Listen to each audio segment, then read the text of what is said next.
Good afternoon, everyone. Thank you for joining us. My name is Howard Zemsky. I head Empire State Development. Um, in just a few moments, I'll formally introduce Governor Cuomo. Let me start with some other VIP introductions. Senator Robert Ort,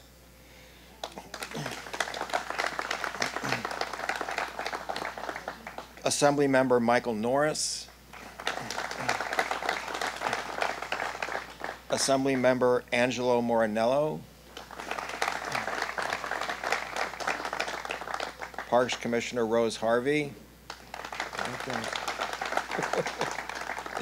Office of Emergency Management Director Kevin Wisely, Army National Guard Brigadier General Patrick Center, Niagara Falls Mayor Paul Deister, Newfane Supervisor Timothy Horenberg, Town of Wilson Supervisor Doyle Phillips, Village of Wilson Mayor Arthur Lawson, Town of Porter Supervisor Mert Weipert, and all other elected officials here today, and all the wildlife that came for the occasion. And wait till you see what happens when the governor gets up here. And the many of you who have both persevered and helped others through difficult times.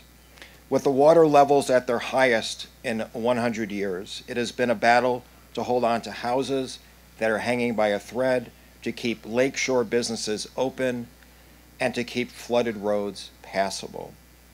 Despite the efforts of sandbag, pump, and building up break walls, nature still took an incredible toll. And experts say it will be several months yet before lake levels drop appreciably. Watching the news clips of battered buildings and flooded neighborhoods, it's easy to see why shoreline residents and business owners are frustrated, are scared, are exhausted as they work to save their property. With the damage done, many are relying on our help to rebuild and recover. Governor Cuomo has personally toured many of the areas affected by the rising lake levels and the flooding. He quickly declared a state of emergency, deployed members of the National Guard to assist residents, and delivered over 1 million sandbags to the area, as well as equipment from across New York State, including pumps, generators, boats, and light towers. Multiple state agencies have also been called upon to enforce a no-wake zone along the Lake Ontario and St. Lawrence shoreline to minimize the impact of recreational boating. ESD, too, is ready and willing to be of whatever assistance and assurance we can give to affected communities, and some of our representatives are here today. The governor has been at the helm, managing the flood crisis every step of the way. Please join me in thanking Governor Cuomo for his leadership and all the women and men who have worked tirelessly throughout this crisis. It is now my pleasure to turn it over to the governor, who will provide an update on the emergency situation.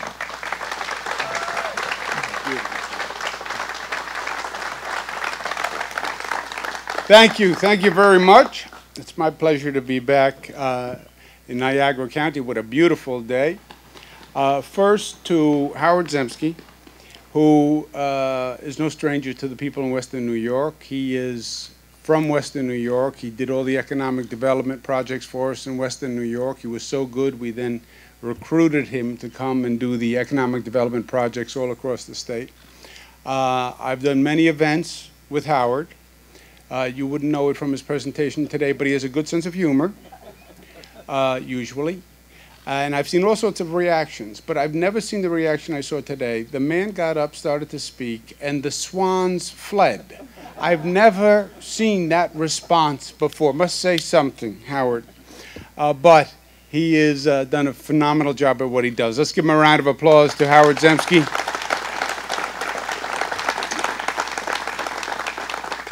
To all the dignitaries who are here, our guests, our neighbors, thank you very much for taking the time to come out. To the state officials who are working, the commissioners who are working, but especially my colleagues in the legislature who came back for an extraordinary session to do additional business that wasn't done during the regular legislative session. And that's always difficult and it's hard to do. It's sort of after school, after you graduate school, you get a call and they say you have to come back for another 2 days. You're not really in that mood. That's what an extraordinary session is. But the legislature came back for an extraordinary session and they did great work. And one of the things they did is passing the relief package for Lake Ontario that we're going to talk about today. So I'm going to ask Senator Ort, Assemblymember Norris, and Assemblymember Morinello to stand up, please, and let's give them a round of applause.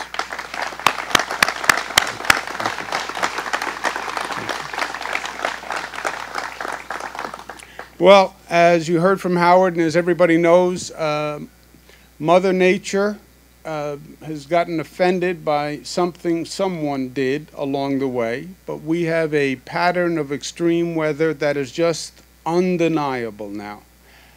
We have weather circumstances in this state that we never had before.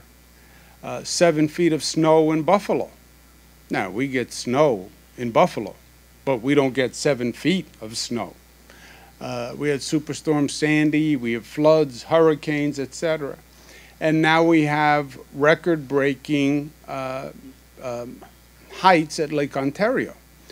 It's undeniable that one of the causes, or the main cause, has been the amount of rainfall. I believe it's more complicated than that, and I also believe it gets into how the situation was regulated. But there's no doubt that what accelerated the situation was the amount of rainfall, and now we have Lake Ontario at the highest levels ever, not for a day or two, but now for months, and now into the summer season, into the tourism season, into the business season. We have no way of reducing the amount of water in the lake.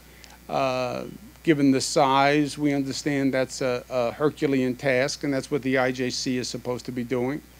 But we do have the responsibility of dealing with the fallout.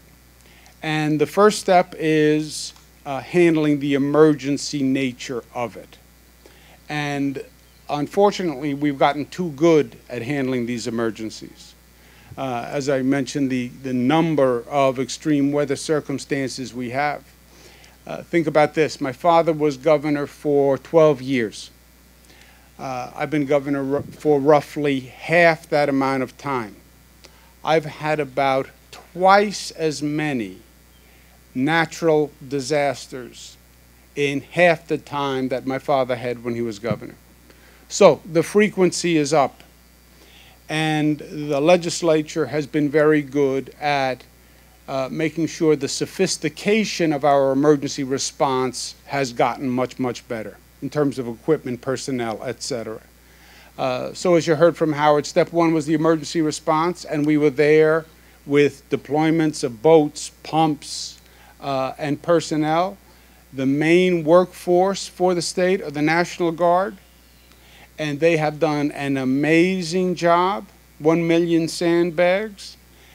Niagara County alone, 60,000 sandbags done by the National Guard. There is no art form to a sandbag. You do 60,000 sandbags, your back hurts. I can promise you that. And if it wasn't for the National Guard, the damage we have faced would have been much, much worse. So let's give the National Guard a round of applause, and General Center, who's here today. The second step is we're applying to the federal government for financial assistance through what's called FEMA, Federal Emergency Management Agency. There is a federal program. I was in the federal government.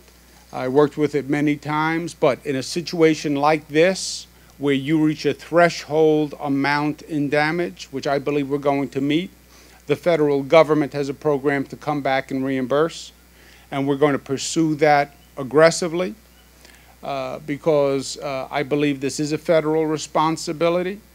We pay federal taxes, and they should pay.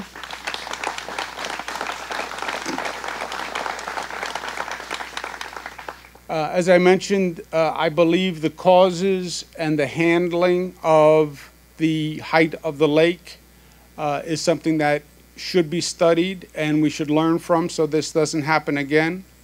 There's a group called the IJC which does the regulation of the releases of water. The state doesn't have any appointees on that. That's federal, but there are 3 federal appointees. One is vacant. One is from the great state of Montana, and Montana is a beautiful state. But what you know about the Great Lakes living in Montana, I'm not exactly sure. I know they go far west, but I don't think they reach Montana. So today we're calling on President Trump to replace those appointees on the IJC, put appointees who know what they're talking about, who know the Great Lakes, and he can do that immediately.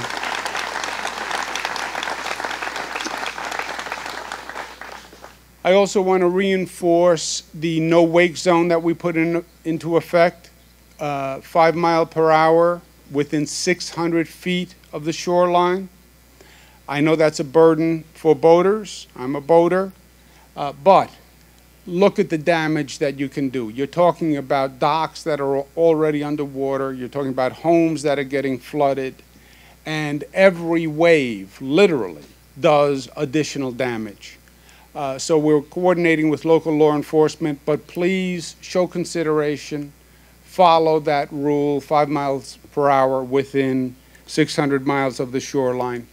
And then, as I mentioned before, the state passed a new program, authorized up to $55 million to reimburse people who have been damaged, homeowners, businesses, farms, and local governments.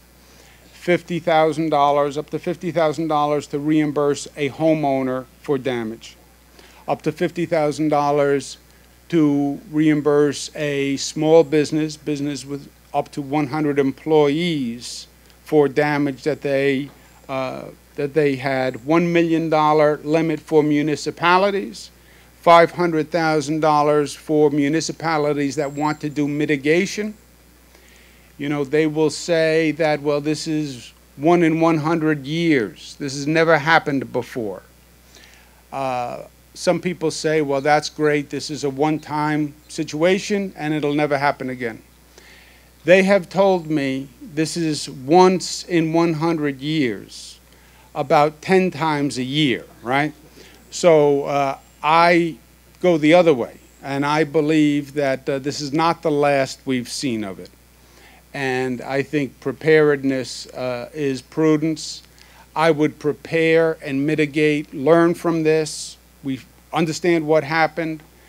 If the water comes to this height again, let's make sure it doesn't do this amount of damage again, and let's make the repairs now. It's an investment. The state will make it with the local governments, but I believe situations like this are going to reoccur, unfortunately. And let's make sure we're ready for it. And there's money in this bill to do that. There's also $10 million for Cattaraugus County, Chautauqua, and Allegheny, who suffered serious wind damage from a storm last year, and that's covered in this bill. In terms of damages for Niagara County, we're looking at businesses, roughly 300 homes that we believe have been damaged. About 10 municipalities have sustained damage. Olcott has significant damage. Newfane has significant damage. Orleans County has significant damage. So I think this is going to make a marked difference. You have businesses that are wiped out in this situation. because they're dependent on tourism. They only have 2 months to make their money for the year. And this is devastating from an economic point of view. You have restaurants, bars, marinas that look forward to the tourism season and people coming up and boating, and that has been significantly hurt. So this assistance is desperately needed. And you have homeowners who don't have flood insurance, who couldn't get flood insurance, and this will cover up to $50,000 in damages, and to tell someone to find $50,000 to repair their own home, for many people, that is just impossible. So I'm proud of the legislature. I'm proud of what they did. This program goes into effect immediately. We're implementing it. Empire State Development Corporation, Howard Zemsky, is here. His agency works very well. If you need help, go to Empire State Development Corporation. If you have any issue whatsoever, call Howard Zemsky directly. His home number is, you won't have any problem at Empire State Development Corporation. I'm going to sign the bill, but before I sign the bill, one point. When you're governor of New York, you deal with a lot of situations and a lot of different aspects of society, and you learn things about people. You learn things about people in the good times. Sometimes you learn more about people in the bad times. And New York, what makes New York special in many ways is the diversity of New York. You have upstate New York, you have downstate New York, you have the North Country, all a little different, right? There really is no upstate New York. There's Western New York, which is different than Central New York, which is different than the North Country, which is different than the Southern Tier. And all those differences really make New York extraordinary. Long Island, different than New York City, different values, different cultures. But we're one state, and we are one community. And you see that in situations like this. All the differences go away. All the differences go away. And we're one state, we're one community, we're one family. And that's how people respond. And it really is a testament to the character of New Yorkers. There has never been a time when there has been an emergency situation, a disaster situation, and I went to the people of the state of New York and I said, we need to help Long Island. They just got hit by Hurricane Sandy. They are devastated. We have to help the Mohawk Valley. They got hit by Superstorm Irene. They're devastated. Everyone immediately comes to the aid and support of any New Yorker anywhere. When we said to the legislature and the people around the state, Lake Ontario, here's the situation, people are flooded, 100% we're there, we'll do whatever we have to do. And that is such a beautiful instinct, you know. I've never heard, well, that's their problem, you know, they're at the other end of the state. No, we're one state, we're one people. And with the New York State Legislature, we have Democrats, we have Republicans, we have liberals, we have conservatives, we have everybody in that New York State Legislature. But at times like this, when things are at their worst, New Yorkers are at their best. And this legislature stepped up and did what I find most admirable. They put the politics aside, and they acted in the best interest of the people of the state of New York. And we're not Democrats first, we're not Republicans first, we're New Yorkers first. And we act in the best interest of the people of the state of New York. And that's what we did with this bill, $55 million from your neighbors in the state of New York. We're here to help. Let's sign the bill. Thank you. Come